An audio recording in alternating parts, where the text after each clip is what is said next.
সবাইকে ঈদ মোবারক। আজ ঈদের দ্বিতীয় দিন। ওয়েলকাম জানাচ্ছি আমার নতুন একটি ছোট ব্লগে। আশা করি সাথে থাকবেন, অবশ্যই ভালো লাগবে। আমার ননদ, দেওর, ননদের হাজব্যান্ড আর তার দুই ছেলে আমাদের বাসায় চলে আসলো। আমরা এবার বাড়িতে যাইনি, ঢাকায় ঈদ করেছি। তো আমার দেওরও ছুটি পায়নি, তাই ও ঢাকায় ছিল। আর আমার ননদ, সেও বাড়িতে যায়নি। তো আমরা সবাই আসলে ঢাকায় ছিলাম।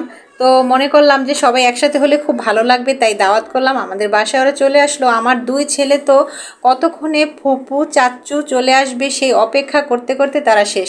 তারা তো গোসল করে রেডি হয়ে তাদের অপেক্ষায় বসেছিল। প্রথমে চাচ্চু এসছে, চাচ্চুকে পেয়ে তো খুব খুশি। তারপরে ফুপি কখন আসবে সেই অপেক্ষায় ছিল। এবং দেখেন তাদের মুখে কত হাসি, কত আনন্দিত। এইবার আমরা কেউই বাড়িতে যেতে পারিনি। বাড়ির সবাই খুব রাগ করেছে, আমরা আপনজনদেরকে আসলে একটু কষ্ট দিয়ে ফেলেছি। যাই হোক, বাস্তবতা মানতে হয় এবং বাস্তবতা মানতে গেলে অনেক কিছু স্যাক্রিফাইস করতে হয়। তো যেই সময়টা থাকে ওটাই মেনে নিয়ে আল্লাহর কাছে শুকরিয়া আদায় করে ওই সময়টাকে এনজয় করে নিতে হয়। তো আমরা সবাই একসাথে হয়েছি, খুব ভালো লাগছে। আসলে খাওয়া দাওয়া কোনো ব্যাপার না, আপনজনদের কাছে আপনজনরা আসলে এটাই আসলে খুব আনন্দের।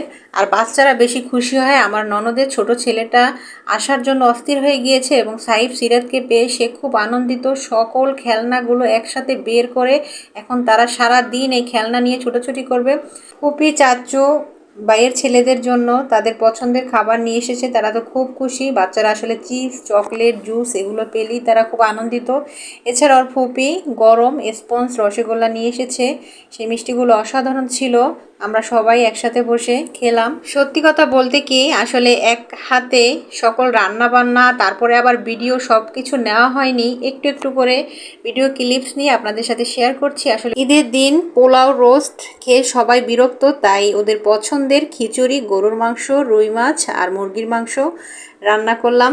কেউ সাদা ভাত খাবে, তার জন্য লাল শাক ভাজি। তাদের জন্য তেমন বেশি কিছু করতে পারিনি। তো অল্প সময়ের মধ্যে আমি যতটুকু পেরেছি চেষ্টা করেছি তাদের সামনে এই রান্নাগুলো করে পরিবেশন করতে।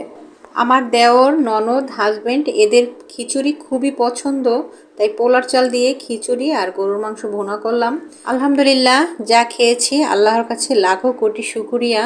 আপনারা কেমন কাটালেন ঈদ, অবশ্যই আমার সাথে শেয়ার করবেন। ঈদের দিন মনটা ভীষণ খারাপ ছিল, তাই কোনো ভিডিও করিনি এবং ভিডিও আপলোডও দিতে পারিনি। বিশ্বাস করেন, মন খারাপ থাকলে পৃথিবীর কোনো কিছুই ভালো লাগে না। দেখবেন আপনার যখন মন খারাপ থাকবে তখন কোনো কিছুই করতে ইচ্ছে করবে না। তো ঈদের দিন মনটা আমাদের খারাপ ছিল, যেহেতু আমরা বাড়ি যেতে পারিনি। আমার মা একটু অসুস্থ, আমার শ্বশুর, তারা সবাই আমাদের সাথে রাগ করেছে, তাই মনটা খুব খারাপ ছিল। এখন তো বিদায়ের বেলা, এত রিকোয়েস্ট করলাম থাকার জন্য, তারা কিছুতেই থাকবে না, চলে যাচ্ছে সন্ধ্যার পরে চা খেয়ে তারা রওনা হয়ে গেল। রাতে খাবার খেয়ে যাওয়ার অনুরোধ করলাম, তাও তারা শুনলো না। ছেলেটা বারবার তাকাচ্ছে, খুব খারাপ লাগছে। তো আজকের ব্লগটি আমার এখানেই শেষ করে দিব। কেমন লাগলো অবশ্যই জানাবেন। আর আমাদের জন্য বেশি বেশি দোয়া করবেন। আপনারাও ভালো থাকবেন, সুস্থ থাকবেন, আর আমার জন্য বেশি বেশি দোয়া করবেন। আসসালামু আলাইকুম।